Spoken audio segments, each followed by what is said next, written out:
Dans cette rivière est très importante pour l'Inde. Elle s'appelle la rivière Ravi. Si nous nous éloignons un peu, regardez où se trouve cette rivière. Elle se trouve entre ce qui est Himachal Pradesh, dans toute cette zone qui appartient au côté hindou ou indien. Dans cette zone, observez comment la force du fleuve se manifeste. Impressionnant. À cause de ces pluies qui qui se sont produites dans le nord, il y a eu des effondrements de ponts. Cela a causé de multiples problèmes dus à l'excès de pluie.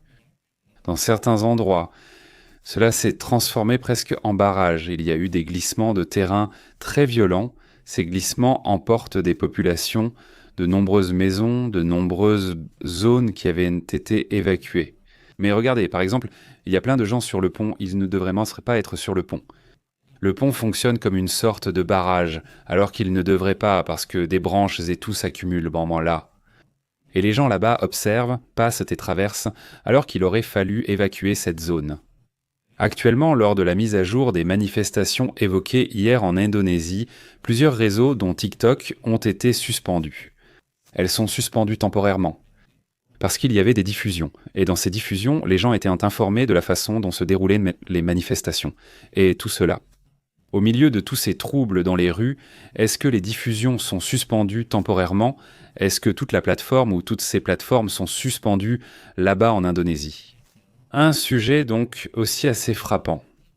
Une autre des images qui attire l'attention est celle de cet Instagrammeur, un influenceur d'Instagram qui décide de monter sur le mur et de montrer à quel point il est facile de l'escalader. En réalité, ces vidéos regorgent de personnes qui escaladent. Apparemment, c'est assez simple, vraiment assez simple.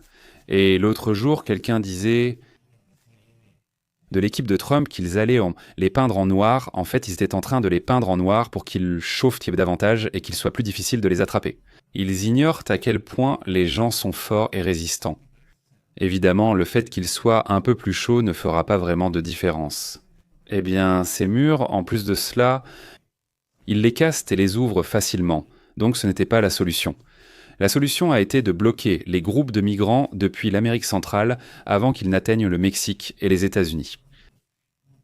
Et cette stratégie aussi donc de dissuasion avec un commentaire constant disant qu'il n'y a pas de travail pour eux dans tous ces domaines. Eh bien, cela fait diminuer de plus de 90% le trafic de migrants vers les États-Unis. Ça a été une stratégie qui jusqu'à présent fonctionne, mais pas partout dans le monde. Les raffineries sont toujours attaquées par l'Ukraine à divers endroits. Observez la situation. Donald Trump est en ce moment en train de négocier l'envoi de contractants privés américains en Ukraine. C'est-à-dire des mercenaires des États-Unis. Cela pourrait énormément changer la guerre. Ces mouvements chercheraient à soutenir ce nouveau cadre de paix mené par l'Europe, dans lequel la garantie pour l'Ukraine ne viendrait pas. Ce ne serait pas avec des troupes américaines, c'est-à-dire l'armée, mais avec des mercenaires. Ce serait une affaire d'un côté, mais sans déployer de troupes. Les mercenaires, même employés par une entreprise américaine, peuvent venir de partout dans le monde. Ce sont donc toujours des mercenaires. Payés par les États-Unis, l'Europe ou tous ensemble. On ne sait pas encore quelle sera la réaction de l'Ukraine à cela, mais ce mouvement vise à soutenir cela. Les entrepreneurs aideraient à reconstruire les défenses ukrainiennes, à construire de nouvelles bases, à reproduire les méthodes utilisées, par exemple en Afghanistan et en Irak. Chercherait-on à dissuader la Russie par une présence indirecte de personnel américain? Un responsable européen a affirmé que l'objectif est de montrer aux Ukrainiens que nous serions à leur côté si la Russie envahit de nouveau. Le plan de sécurité comprend une structure de défense à 3 niveaux. Des troupes ukrainiennes en première ligne, les forces de maintien de la paix européennes derrière et un soutien aérien américain. C'est ce qu'ils pensent. Cela pourrait être négocié depuis la Pologne ou la Roumanie. Les États-Unis tireraient-ils depuis là-bas vers le front russe si un accord permettait à la Russie de garder un territoire? Mais l'Ukraine aurait la promesse de cette défense, non pas la promesse, le fait. Est-ce qu'ils seraient déjà là? Zelensky, pour l'instant, il n'a pas beaucoup parlé des détails, mais il assure que l'accord pourrait arriver bientôt pour ensuite le présenter avec la Russie. Se réunir et négocier, ce serait un point important. La stratégie prévoit la création d'une zone démilitarisée de 20 km de chaque côté de la ligne de contact. Ainsi, pour éviter de nouvelles offensives russes, les États-Unis joueraient un rôle clé grâce à des avions de transport, des missiles stratégiques et un soutien matériel, selon ce qui est supposé être prévu. Pour l'instant, cela ne s'est pas encore produit. Il faudra attendre pour voir s'il serait vraiment prêt à négocier de cette manière. Par exemple, le Télégraphe affirme que Poutine tromperait Trump, cherchant à prolonger le conflit. Il ferait semblant de négocier sans y avoir d'intérêt.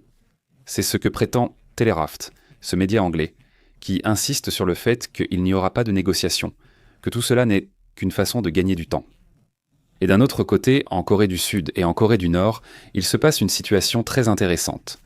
La Corée du Sud serait en train de contacter la Corée du Nord avec l'idée d'organiser un marathon interfrontalier.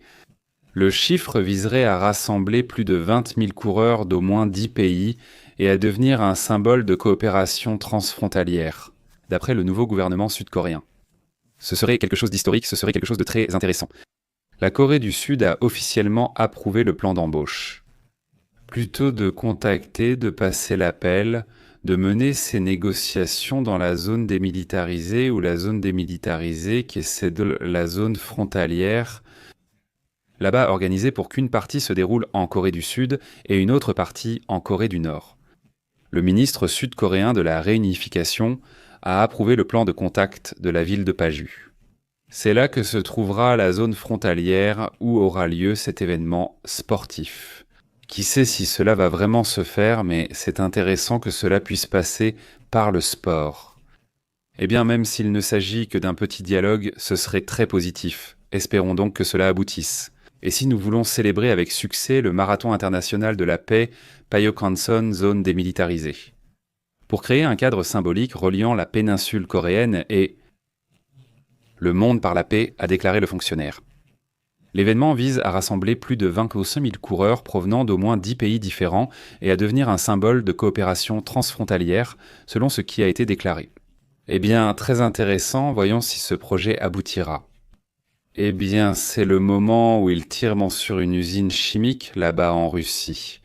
L'Ukraine aurait attaqué une usine chimique souterraine russe qui stocke des explosifs militaires à plus de 1000 km de distance.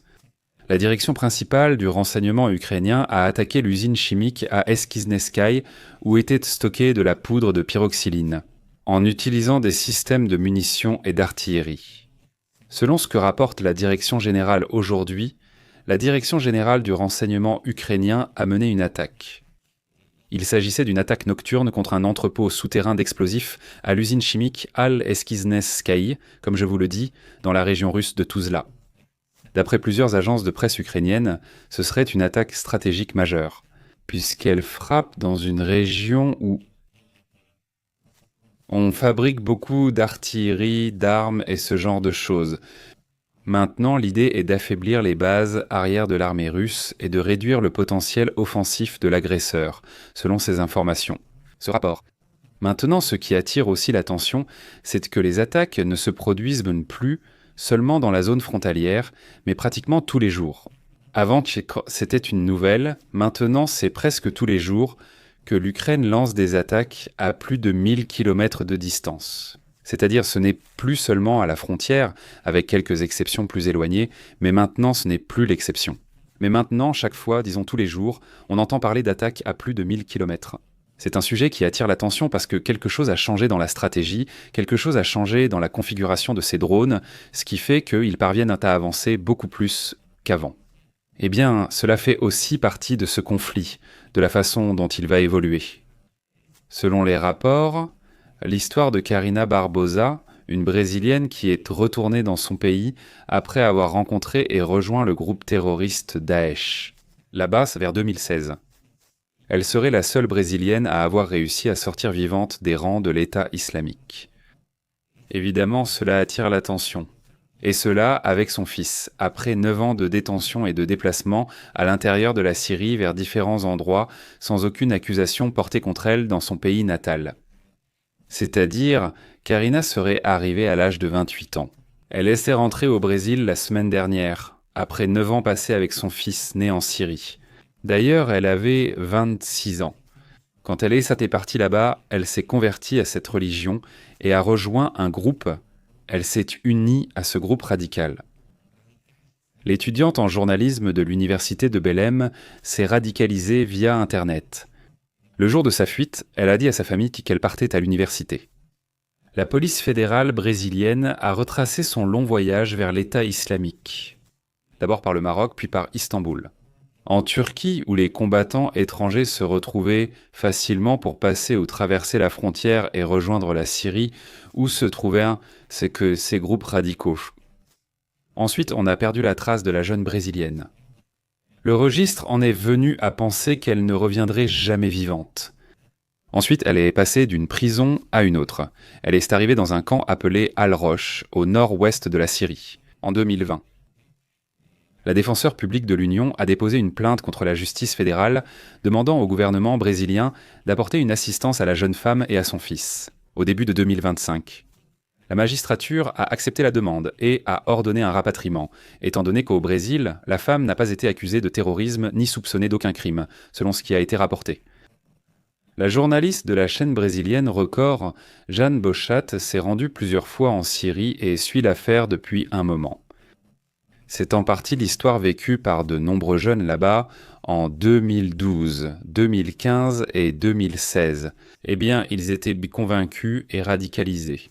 À travers Internet, ils étaient un temps menés vers la Syrie ou vers différents endroits pour nous obliger à mener des opérations violentes. Un sujet vraiment terrible. La plupart d'entre eux ne survivent pas à ces situations. Disons que c'est un cas exceptionnel. Mais passons à la prochaine transmission.